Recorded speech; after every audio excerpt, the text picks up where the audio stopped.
to the House. Mr. Speaker. I call Matt King. Mr. Speaker, it's quite ironic, really, this Electoral Integrity Act, because it has no integrity. It could be the Winston Peters Save My Party bill. It could be the Brendan Horan Never Again bill. You might recall Brendan Horan. He was ousted by Peters on flimsy evidence, but he was able to stay on as an independent because this law wasn't in effect. Will you recall that Brendan Horan was actually cleared of any wrongdoing by the police? So we all know what happened in the 90s. New Zealand First MPs with principles, there are some apparently in the past, jumped off the sinking Winston ship.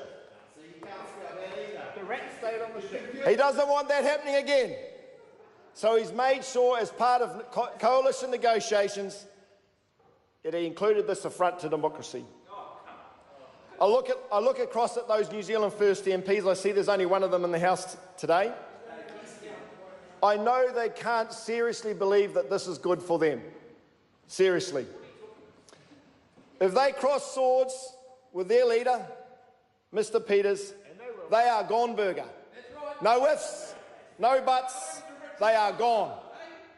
So you say you need 2/3 of your caucus to vote to back him up.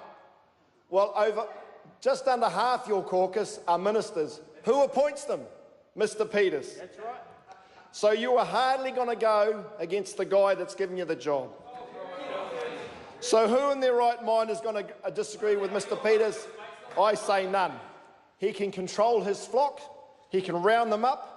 They have to do his bidding. Talk about being caught between a rock and a hard place. I feel true sympathy for where the New Zealand First MPs find themselves. I would not want to be a New Zealand First MP right now. It's a precarious position to hold. And as for the Greens, well, I thought they were a party of principles. In the past, they opposed this legislation. They not only opposed it, they opposed it vehemently. And I'm highly amused at hearing them try and argue for it now. I quote a staunch former Green MP, Rod Donald, who stated, "We are fundamentally opposed to this anti-democratic legislation. MPs must retain the right to be answerable to their own conscience. Anti-defection legislation is designed to gag outspoken MPs and crush dissent." But after the benefit fraud affair, and now I see their principles are up for sale to the highest bidder to stay in power.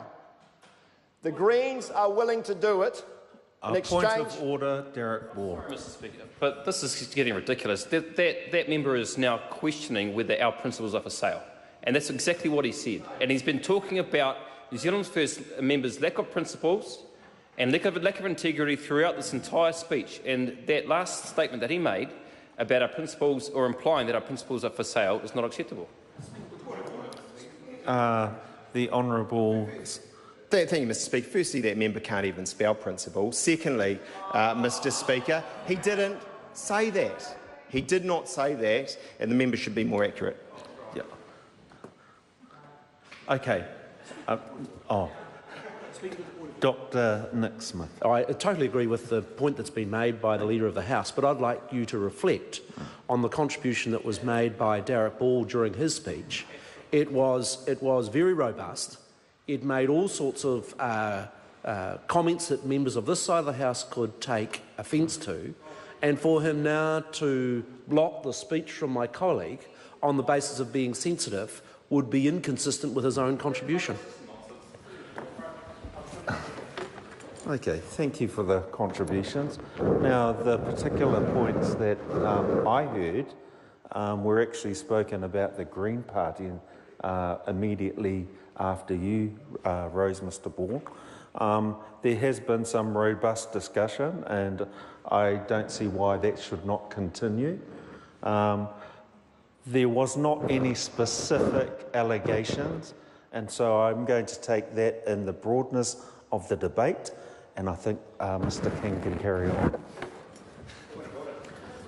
Point of order, Kieran McNulty. But the clock was still running for a good 30 seconds while this was happening. And whilst it is a boring speech, I think it's fair to Mr King that he be given that time back. Oh, no, sorry, the member can't stand and take a point of order on that. It is the sole judgment of the Speaker to decide, and I will ask the member to conclude the speech when I'm ready. Thank you. Mr King. Thank you, Mr Speaker. Great decision. The Greens are willing to do it in exchange for a national holiday, believe it or not.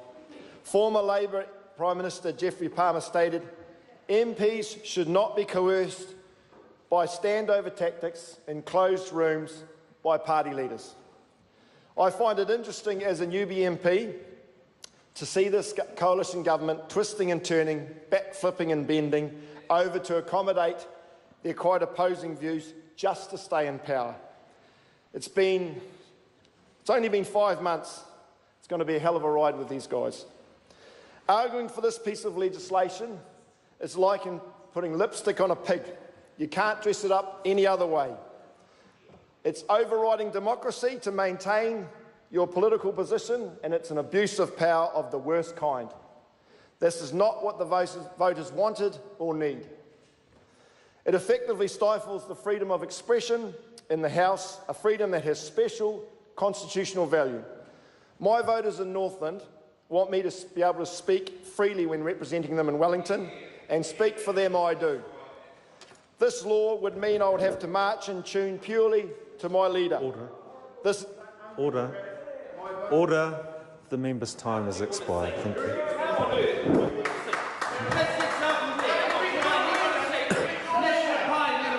Order. Speaker. Order.